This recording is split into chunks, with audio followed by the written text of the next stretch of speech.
Welcome to Pick Up and Deliver, the podcast where I pick up my audio recorder when I head out the door and deliver an episode to you while I walk to get my son. I'm Brendan Riley.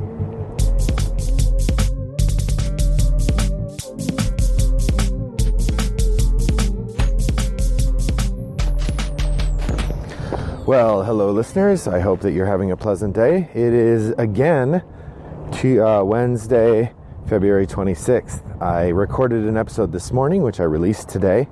I'm recording another episode, which I plan to release Friday to reflect the week.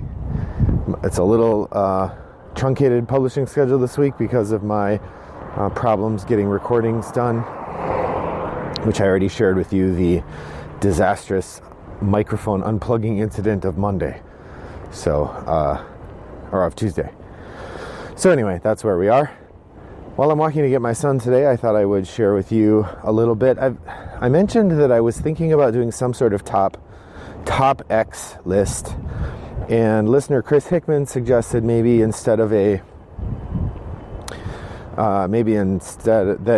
could do it however I wanted, but he thought maybe a top 2018 instead of a top games of 2018 instead of 2019 would be good, because I've had time to play more of the 2018 games, and that certainly is true.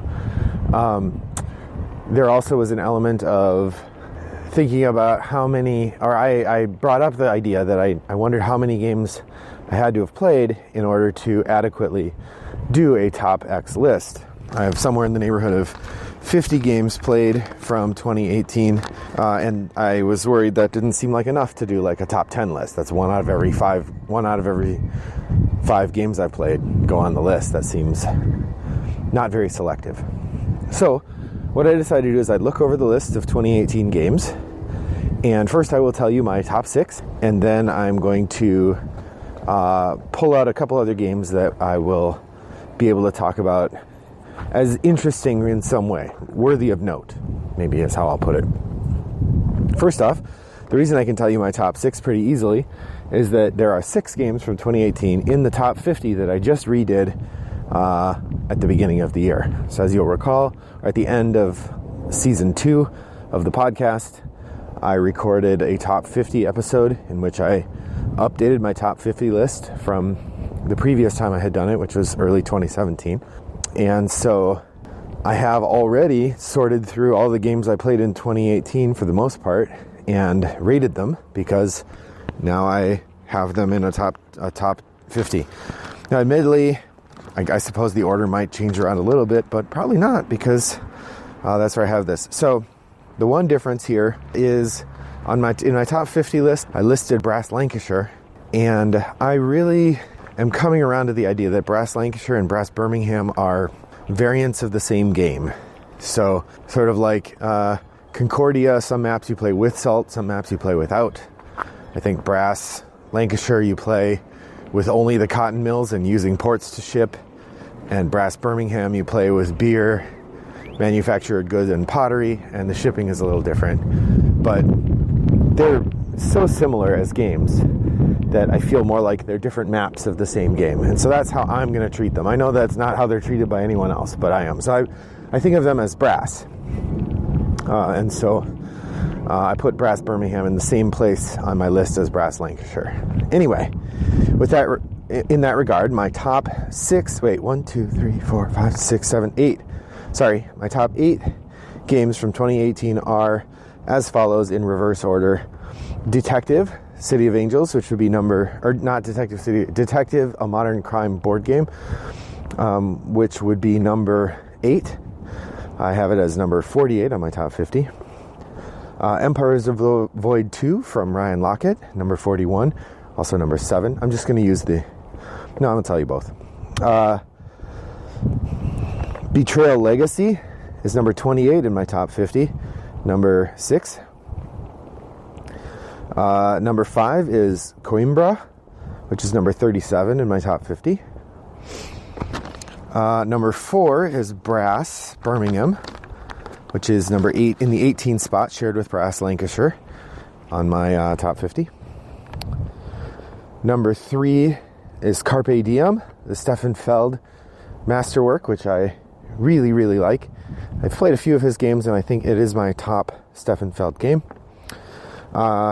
Cerebria, which is number 10 on my top 50, is my number 2 2018 game. And my number 1 2018 game is Vladimir Suchi's Underwater Cities, which I just got to play again yesterday, and oh, it's really good.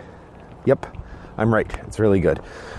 I also would say that it's fun to play with the expansion. I did buy the expansion, which I mentioned, I think, and it comes with upgraded player boards that are these sort of triple layer boards that give you a really nice experience with the different pieces. Have a little spot to be inset.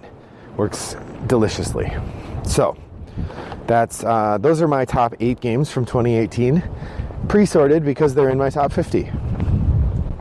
If you're interested in my top 50, I'll put a link to it in the show notes, or you can always find it by going to Board Game Geek, looking up me, Wombat929, and finding the geek list that I made for my top 50. It's an older geek list. I think it says it was published in 2015, because what I do each time I update it is I take the list previous and I paste it in the comments, and then I reorder the list to show the new thing. So it's the same list over time. So that's sort of where we are with that one. All right, so what remains to talk about for 2018 is, of the other 50 games that I played, I thought I would just reflect on a few of them and make some comments. Okay, well, let's just jump right in. The first game I want to bring up is it is a reliable party game that, like Happy Salmon, is not really about winning. It's about the fun you have while you're doing it, and it never fails to get a laugh when I bring it out and play it with a group, especially if it's mostly people who haven't played before. It really is one of those, play it once or twice and then put it away till you get a chance to play it again. But boy, it's super fun every time. And that's Dude, and its accompanying game, More Dude. This is a game where you say dude to each other using different tones of voice and try to identify other people who are also saying dude in the tone of voice that you're saying dude. It's super fun. If you get a chance to play it, definitely worth it. I got it. I bought Dude and More Dude at Target for $10 each, I think. Well worth it. The next one I want to talk about is Cryptid. Cryptid is a really interesting deduction game. Extremely mathy in play, but the experience is all about deduction. I really like this game. The graphic design on it is very abstracted.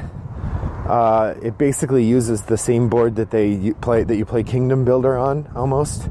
A very representational board, abstracted board. It just has hexes of different environments. The theme is non-existent. Okay, so you're looking for a monster that's hiding. Whatever. It could just be find the spot that is indicated. You don't really need the theme at all. We've always played with the app. The game does come with this little rule book thing, so you don't need an app, which I appreciate. But the app makes it a lot easier, so we've just used that. But like I said, it's pure deduction. You're trying to figure out which space on the board is the space where all the clues fit, and yeah, it's great. So that's Cryptid. I really enjoy it. My wife does not, so I don't get to play it as much as I would like, but I like it. The next game is the Martin Wallace weird train game. This is Australia.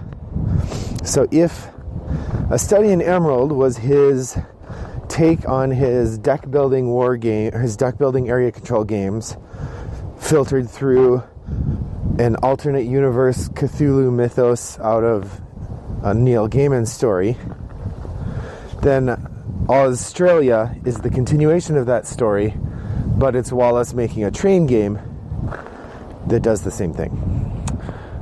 It's a very light train game. You're not buying shares in each other's companies, but it has some really interesting mechanisms where you are trying to build out your farms and gain influence and money in the wilds of Australia, being settled in the late 1800s, early 1900s by Europeans, and discovering that that's where the old ones are hiding.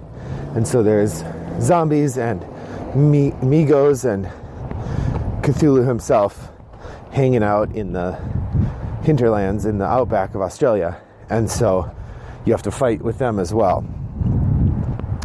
The game has a really interesting mechanism where if the players don't work hard enough to defeat Cthulhu, then the old ones win and the players all lose. So that part works really well, I think. And I like the presentation of the game. It looks really neat. The pieces are nice. The cards are good. I haven't played this as much as I would like. Only once or twice. I guess twice. I would like to play it more than that. So I'm going to need to get it back out. Get it to the table.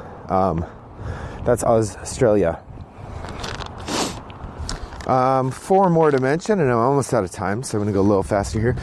I guess a game I was really excited about, but just hasn't gotten a lot of play is Raids. This is Dunstan and Gilbert, the same people who did Elysium. They did this little Viking game, that's sort of a push your luck set collection game where you're sailing around. It's got these cute little meeples and nice metal coins. I really have enjoyed it every time we played it, but it hasn't gotten out that much. That's Raids. My wife and I have really enjoyed the Sherlock Holmes Carlton House expansion, which is the 3rd box of the new reissue of Sherlock Holmes Consulting Detective. These cases have been good, par for the course. They're not significantly better or worse than the others. Most of them make use of the Carlton House map, which is cool. So these are cases where a significant portion of it happens at a party or something in a house, and so the inside of the house is important. And so you have a map of this huge house. Think of the mansion in Clue. Only 3 floors and twice the size, so twice as many rooms. And there are maids and butlers and guests and all these people staying in the house. And so you then try to investigate the mysteries focused around this house as well as in the city of London. It works pretty well. I think we've had about average success, which for us is we solve 2 out of 3 cases satisfactory, and then usually 1 out of 3 will miss something significant, and when we're answering questions, it's just a shit show, as they say. So that's Sherlock Holmes Consulting Detective Carlton House and Other Cases. Carlton House is the blue one. All right, I got 2 more things to mention quick. I've talked on the show quite a bit about Welcome To. This is a game we played an awful lot. It hasn't gotten out much lately, but I bet if I took it out and we played it a few times, we would enjoy it. It's a solid flip and write with... we have tons of maps now because I bought the expansion map. So we have 4 different pads of expansions. So a lot of play ahead of us if we want to play Welcome To. And then finally, Thief's Fortune is a weird little deck builder game. I think Artipia is the publisher. And this one, it's got a time travel theme, like you are breaking into the Sultan's palace and you're stealing time travel related elements. You're stealing like these time crystals. And so what happens is you can see the cards that are coming, and you have these cards that are in your present, in your future, and in your past. And cards that are in your future, you decide when to put them into your present. And when they're in your present, you can use them. And once they're in your past, you can't use them anymore. So there's this weird kind of chain of cards that you're using. It's a neat mechanism, and I really like it. We played it a couple times, but it hasn't made it back to the table. I worry that it's good but not great, and so it'll get lost in the noise. Nonetheless, it's been really fun. So those are the games from 2018 that I thought are worth a shout out. I'm curious, of the games I didn't mention from 2018, what stands out to you? What do you think I should have mentioned, or what games do you think I should have tried? Maybe I haven't even played the game you're thinking of. Of course, you can always see whether I've played a game by looking at my plays, which are all logged on Board Game Geek. But I'm keen to hear, what games from 2018 did you find most exciting and why? Pop over to Board Game Geek Guild 3269 and let us know. Thanks for joining me on my walk today. I look forward to next time I see you. And until then, I hope your next walk is as pleasant as mine was. Bye-bye.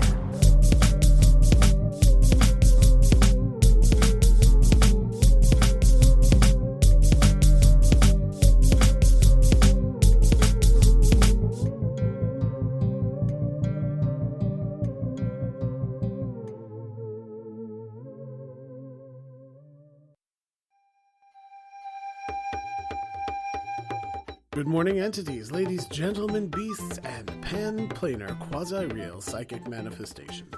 I am Sir Timlock Bumbleglaive, and it is my pleasure to welcome you to the Nightly Morning News. An exciting new news report delivered directly into your consciousness by the Propaganda Committee of the Mind Flare Criers Guild. The Nightly Morning News is a 2-minute news report perfectly timed to give you the news thou needest to know to starteth thine day. If you begin brushing your teeth, fangs, or tusks at the chime of the bell, and stop at the sounding of the gong, you will have brushed according to the dental dictates established by the Clerics Guild of Drag, as inspired by a strange pamphlet seemingly written by a mysterious organization calling themselves the American Dental Association, seen through a momentary interdimensional rift in the Clerics Guild headquarters.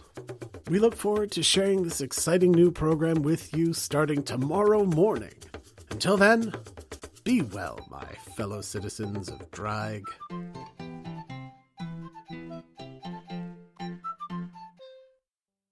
The one difference here is in my top 50 list, I listed brass. Brought to you by Rattlebox Games.